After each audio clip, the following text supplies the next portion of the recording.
Prepare to get M. Night Shyamalan'd by this week's episode of One Piece, as Kinemon and Kanjuro have finally arrived at the island of Zou. The Straw Hat Pirates are in a complete state of panic, and to make matters worse, Duke Dogstorm and Master Cat Viper have officially crossed paths. I already loved the Mink Tribe before, but after the end of this week's episode of One Piece, I absolutely fell in love with the characters even more. They are so dedicated to their cause, to the point where they would constantly lie about not knowing who Raizo is, and yet, by the end of this week's episode, you'll learn that not only did they know who Raizo was, but they were harboring him on the island, enduring all the pain, the suffering, and the death, just for their friends. This scene nearly brought me to tears, a lot of that having to do with Usopp's reaction to it. I didn't expect him to break down as much as he did, and the other Straw Hat Pirates did the same as they were in this constant state of shock, learning that the Mink Tribe has a very close connection to the Kozuki clan. And to top it all off, Kinemon and Kanjuro just so happen to be the retainers of this ancient warrior clan from the Wano Kingdom, which means there's actually no bad blood between the samurai and the Mink Tribe at all. What I find most heartbreaking about it is that all of the Mink Tribe was in on this. It wasn't just like the higher-ups like Duke Dogstorm and Master Cat Viper.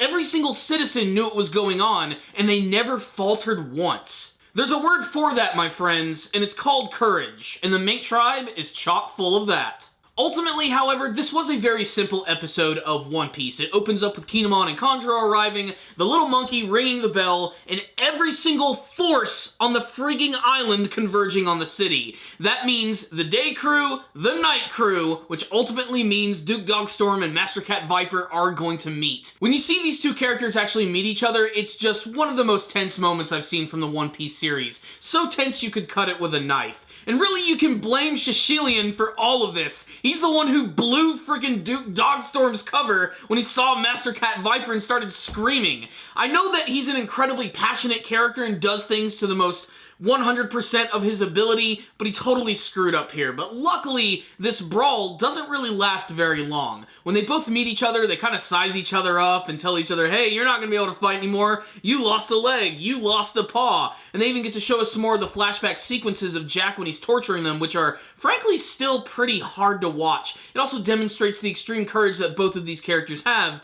Master Cat Viper in particular, who decides to take on the spears of all of Jack's warriors himself. That way none of his comrades could actually be hurt. It was a really touching moment, and it shows that these two are grand rulers who not just are there to look over the well-being of the actual island itself, but they truly care about the people. They have a strong brotherly relationship with everyone. It's amazing. With all of the tension going on in the world today, I think a lot of people could take a lot of lessons from the Mink Tribe. Being incredibly diverse, they still manage to work together perfectly. Except for Duke Dogstorm and Master Cat Viper. Maybe it's just because they're cat and dog. So what's the rundown on this week's episode of One Piece? The ending of this week's episode was such a humbling, heartwarming moment for the Mink Tribe. When it seems like they're about to have this big, epic battle with the samurai, both Master Cat Viper and Duke Dogstorm prostrate themselves before the samurai. I'd also be remiss if I didn't mention that this week's episode I thought actually looked really good. In terms of the animation and the artwork, this was a great looking episode of One Piece. I'm really glad that they put a lot of attention to detail, especially with all the unique designs of all the different Mink Tribe members. You didn't see many repeats this week, and there were a lot of characters who appeared in this one. The moment where they're actually like running out towards the city was great, especially with frickin' Master Cat Viper, who continues to be, I think, probably the most visually stimulating character of the entire Zou arc thus far. That and the fact that he just has such a loud and boisterous personality, you just can't help but fall in love with that character. And again, he's very different than Duke Dogstorm. I like them both for very different reasons,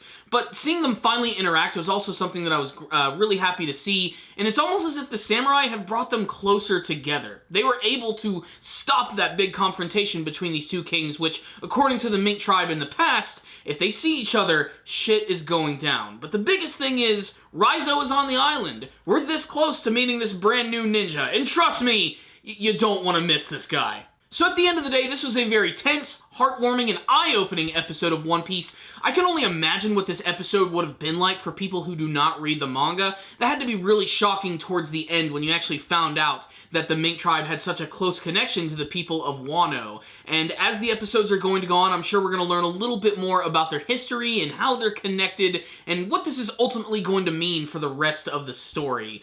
Obviously, I think there's going to be some big repercussions for that. I know a couple of them, but there's still a lot of mystery and air behind it that I can't wait to see it unfold. Despite the fact that not that much happened, this was an incredibly solid episode from beginning to end. From the production value to the moments that are supposed to hit you right here, check it out, One Piece fans. You will not be disappointed. And that's precisely why I'm going to give this week's episode a 5 out of 5. I truly enjoyed it, even for the moments which frankly kind of annoy me, like the fact that Frankie Brook and Nico Robin fell asleep on the job. I thought it was ridiculous in the manga. I thought it's ridiculous here. They're supposed to be the mature ones. The Speedo Cyborg and the Afro Skeleton.